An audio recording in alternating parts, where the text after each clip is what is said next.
Today, we're going to be counting the top 5 ways for being a mindful visitor in parks and natural places. 5 ways to honor our green spaces.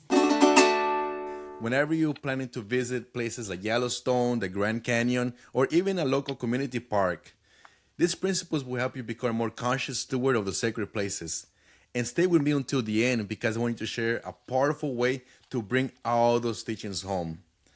But before we dive in, I just want to acknowledge that many of these green spaces are on ancestral indigenous lands. These parks have been stewarded by native people for thousands of generations, and many remain sacred ceremonial grounds to this day. I am so happy to have Watson Whitford as our special guest.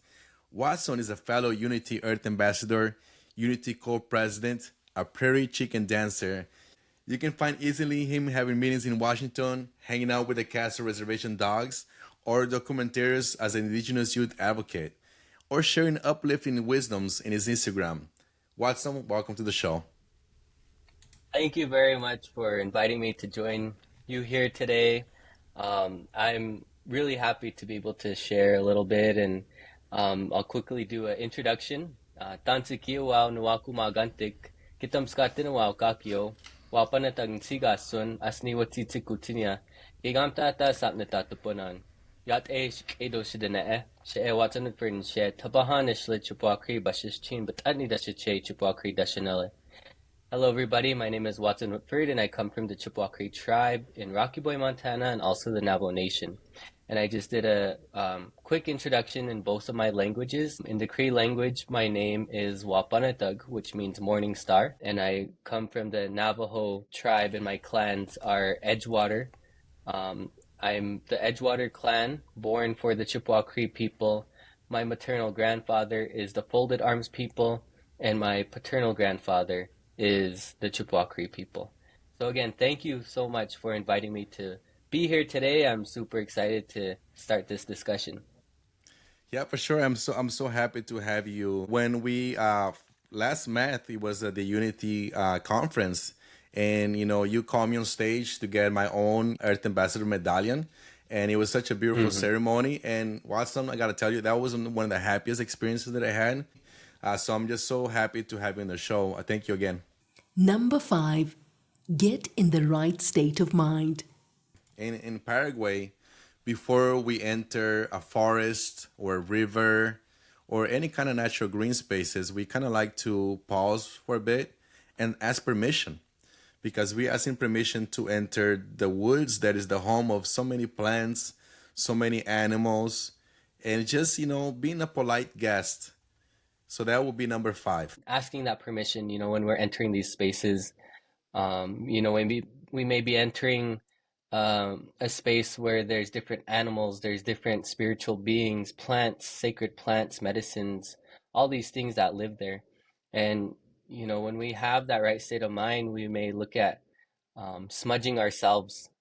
For the Cree people, we smudge ourselves with sage. And that is a way to cleanse our mind, our body, our spirit, so that when we enter these spaces, we go in there with the right state of mind. We go in there with a peaceful state of mind, a respectful state of mind, so that when we go into these places, we don't offend or hurt any of these beings there that live there. And we also just really want to be respectful. And this could be said the same for ceremonies too. Before you enter a ceremony, you need to make sure you're in that right state of mind. And, because you don't want to offend or hurt these spirits that are participating in these ceremonies or maybe living in these certain areas. And so, that's a very important thing to do. And remember, whenever we go out. And another thing too about that, we do our best to give something when we enter a space or when we're going to hike or when we get on top of a mountain or something. We give, for the Cree people, we give tobacco, we offer tobacco, and that's our way of giving thanks for our ability to travel through that area, to ask that we could travel through there safely, and respectfully. And so, I think that's a very important thing to do, is to give something when you're going to be possibly disturbing that space or maybe you're picking a plant, or different things like that when you're harvesting. That's something that's really important for all of us to remember, especially in today's world. There's people that are hiking all over, people that are doing stuff in the nature. And then also, I really wish that these huge corporations would be able to remember that too when they mine for these stones and these minerals, or when they do pipelines for oil. These are important things to remember, because if we can have that, then we're showing respect for our Mother Earth, for her beings, for the plants, the animals, and then it'll allow her to maintain her health. But we don't see that today, and I think that's why there's a lot of issues that we face with climate change. There's a lot of issues that we face with oil spills in these oceans, in these rivers, and things like that. So, I guess just a reminder to our relatives out there, when you're entering those spaces, make sure to give that offering and to smudge yourself so that you can be in those spaces in a good way.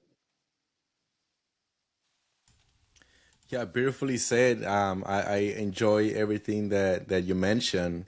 And, it's about respecting those wildlife boundaries. And this comes to our number 4 point. Number 4. Respect wildlife boundaries.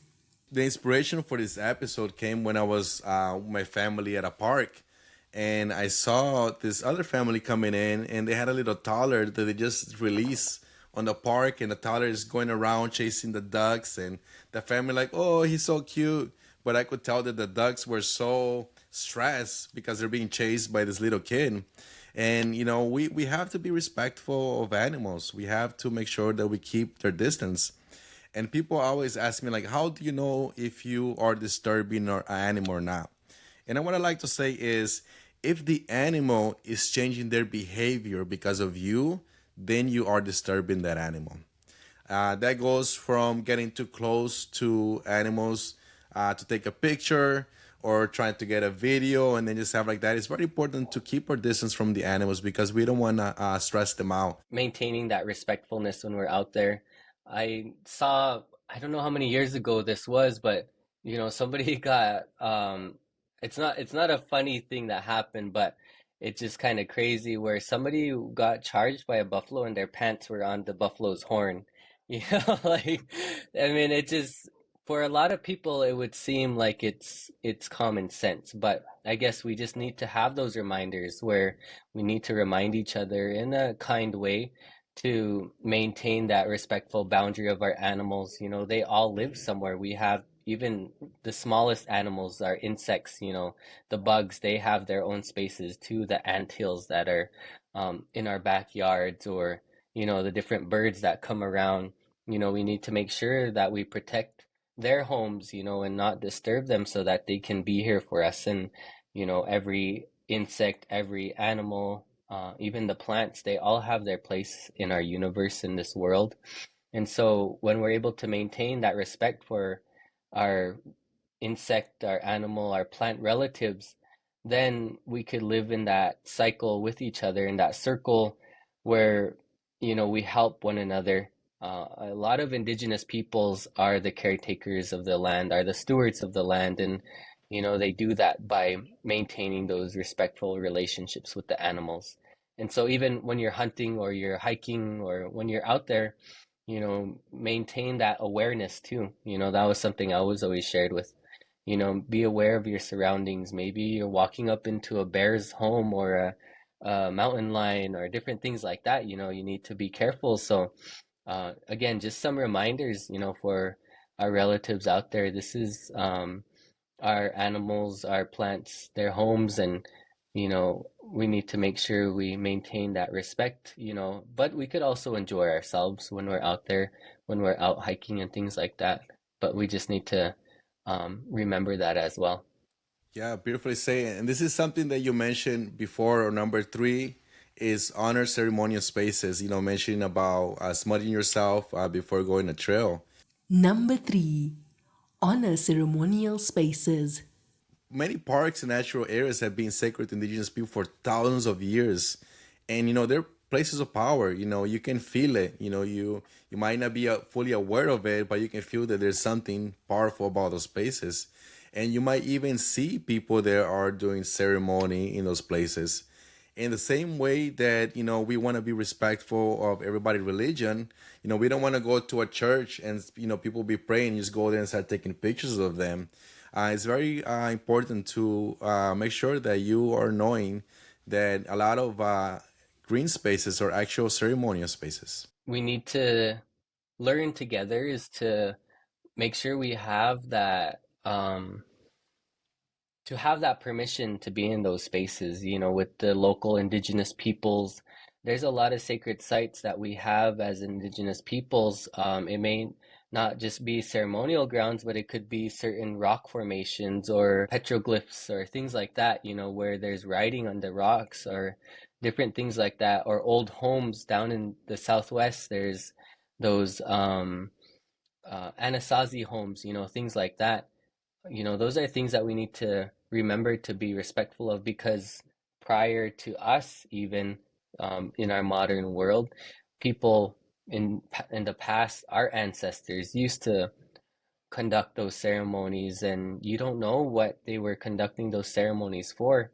So, it could bring something to you, that you may not want, something negative or something that could hurt you. So we need to make sure when you're in those spaces to know what you're walking into, where you're walking into, if you have that permission to walk into. And, there's a lot of ceremonies that are still held by a lot of our indigenous peoples. And, a lot of them are open to you attending, open to you participating even. You just need to make sure that you have the permission and the respect for those ceremonies. A lot of our indigenous peoples are very welcoming, and so if you are interested, just ask an indigenous person. There's certain ways to ask. Even ask the tribe or the members of the tribe what you may need to give to them to learn more about these ceremonies, what you may need to give to them to learn more about our stories, our songs. Our indigenous peoples are very welcoming. We welcomed our relatives from across the ocean when they traveled here. And so we still have that within ourselves, that welcoming spirit for our relatives that may be interested. So again, maintaining that respect along with all these other things we were talking about. Respect is one of the main things that we need to have for one another. There's a lot of indigenous peoples that go to church as well, indigenous peoples that go to various religious ceremonies. We need to maintain that respect, because as long as we are, you know, speaking and praying to our holy beings, to our creator, to our mother earth and things like that, then, you know, it's all good.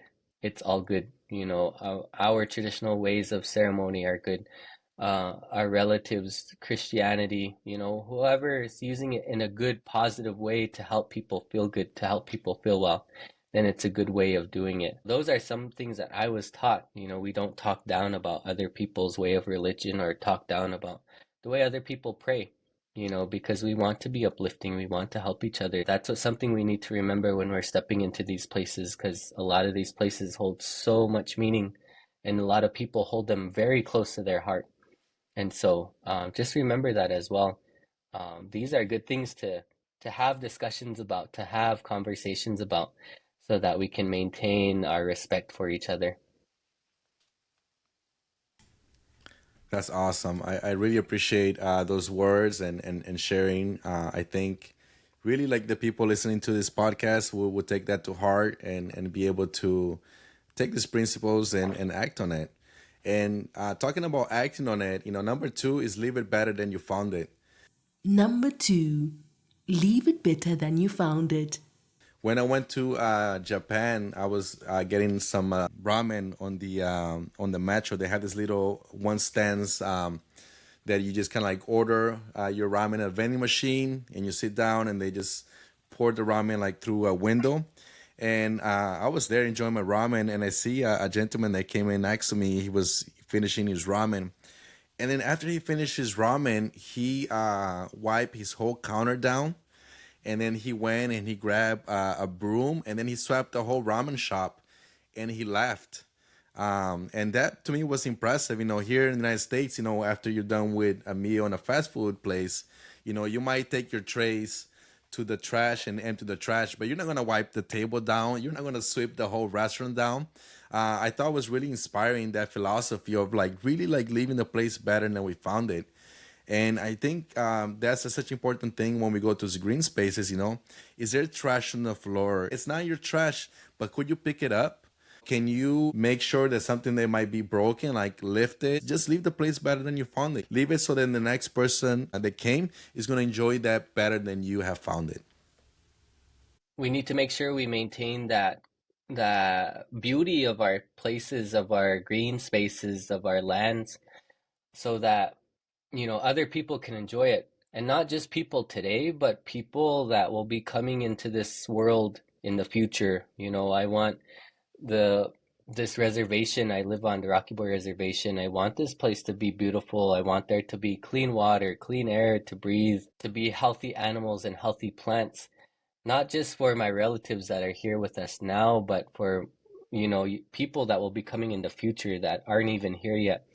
When I have kids, grandkids, great grandkids, or even great great grandkids, I want them to enjoy this world the way I've been able to enjoy it, the way my ancestors have been able to enjoy it. When we clean up the trash that we see on the side of the road or when we're hiking, that's when we make sure we stand up and speak up for the water rights, to keep the water clean, to make sure there's nobody that are there's no like people trying to take away our water from us or trying to build things that could pollute our water or pollute our air around this area. I believe I'm pretty fortunate to be able to live in an area that's pretty rural and there's not a lot of people in this area, or factories or anything like that. So I can see the night sky, I can see so many stars.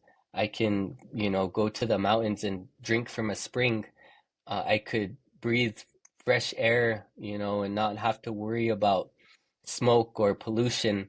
And I could hunt animals without them having any kinds of diseases. I could eat medicines from the ground, foods from the plants, without worrying that they have any kinds of pesticides or anything like that.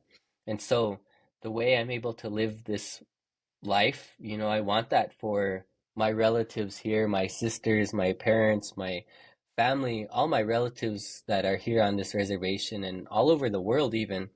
I want them to be able to experience that. But also, our future generations, because that's the way my ancestors thought for me.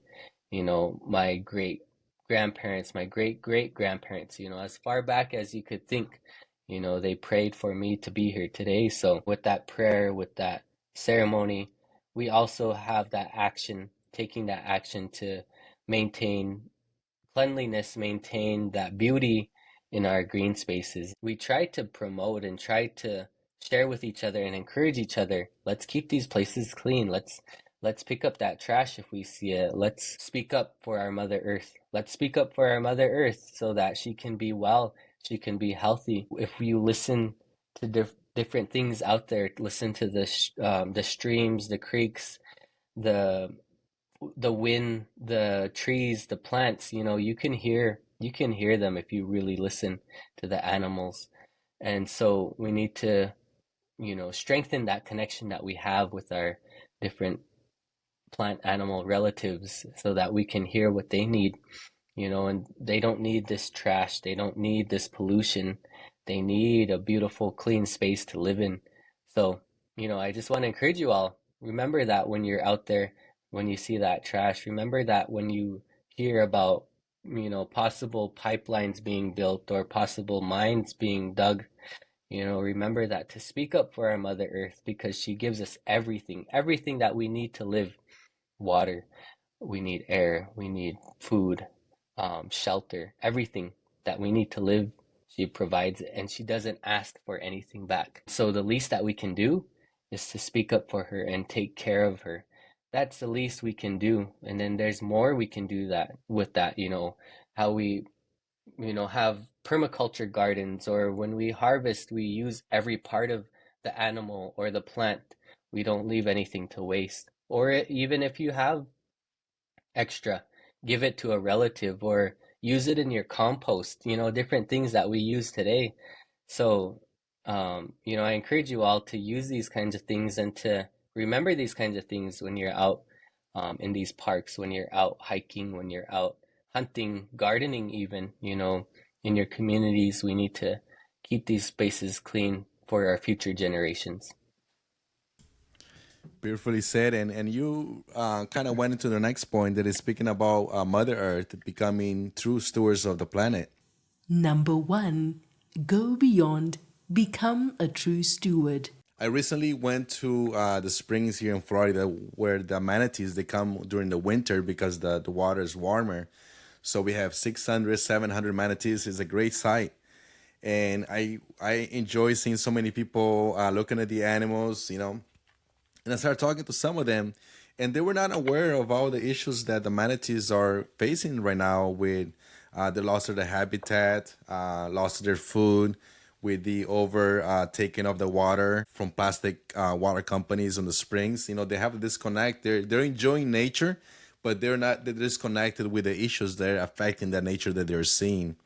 And it's really about stepping up and making that connection and figure out, hey, if water my lawn 3 times a day, where is that water coming from? That water is coming from where the manatees are living. We have to connect our daily lives with the natural world outside. It's very important that we, again, listen to the earth, listen to the animals, to the plants, all the beings that are here, even our spiritual beings, listening to them and making sure that we're working with them. As Indigenous peoples, we always knew that we aren't the highest in this world. We're not the conquerors. We're not, you know, we're a part of this circle of life. I'm no higher than a ladybug. I'm no higher than a buffalo. And, we're all the same. We all come from the same place. We all live this life. We all breathe the same air, drink the same water, eat the same plants. And so, we need to remember that. And I think the best way to be able to help our earth, to help our lands, is one of the best ways, I would say, is by educating yourself. There's so many articles out there about climate change that's happening right now. There's so many articles about indigenous tribes. There's so many books as well about how tribes maintain their lands, how tribes, are so connected to the land. And then also, visiting with local people that have lived there for hundreds of years, that have lived there for thousands of years, many of our indigenous relatives. Those are probably some of the best ways to, help this land, is by educating yourself, by listening. And then also, once you have that information, once you have enough to know, what's right, then I would go and take that step of advocating and speaking up on behalf of the earth, on behalf of the animals, the plants, on behalf of the humans, everybody here, that, we need this earth, we need this land. This is the only place that we have that grows these plants, that grows, and um, these animals that live well, that have these waters that are clean. There's no other place that's like this. And so we need to make sure that we maintain it, we take care of it, and we do more. I know some ways of that is by having, like, because I'm in majoring in environmental horticulture. One of the ways that we can do that is by practicing and using permaculture gardens. Those are some of the most traditional ways of gardening. A lot of indigenous peoples use that. And it's not tilling up the ground, releasing carbon into the air, or, um, changing the landscape so that your garden could look beautiful, in somebody else's eyes, But I believe our permaculture gardens are very beautiful the way they are. Local flowers that could be grown, pollinator plants, different traditional foods that are grown, medicines that can be grown in your own backyard. That's some of the ways that you can help our Mother Earth. And then also just lowering your carbon footprint by um, there's certain ways about going about that, and there's a lot of controversy around that too. But I think knowing yourself and knowing what actions you're taking is the best way, and being conscious of the things that you're doing, being living consciously, not just doing things because everybody else is doing it. Like we need to make sure we're conscious in the decisions that we make. Is it helping my future? Is it helping our future generations?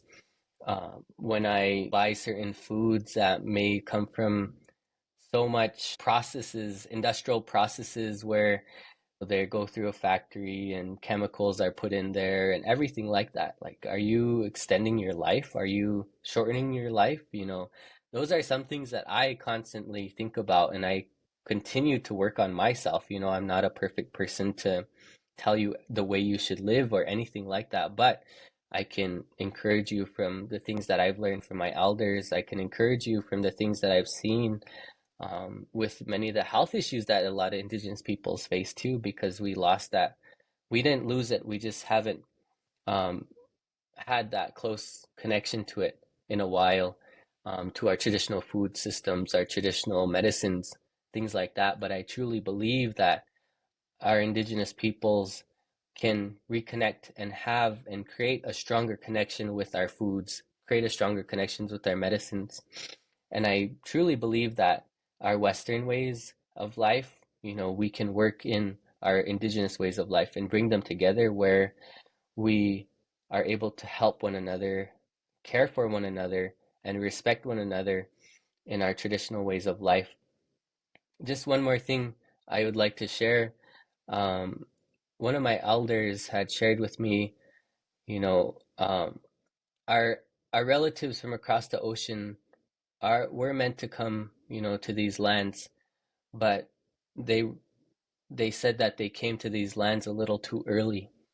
And the way I think about that, what if they came here a little later when we had more understanding, more open-mindedness, to understand each other's way of life so that we wouldn't see each other as evil, as savage, or different things like that, where we could see each other as humans that have beautiful cultures.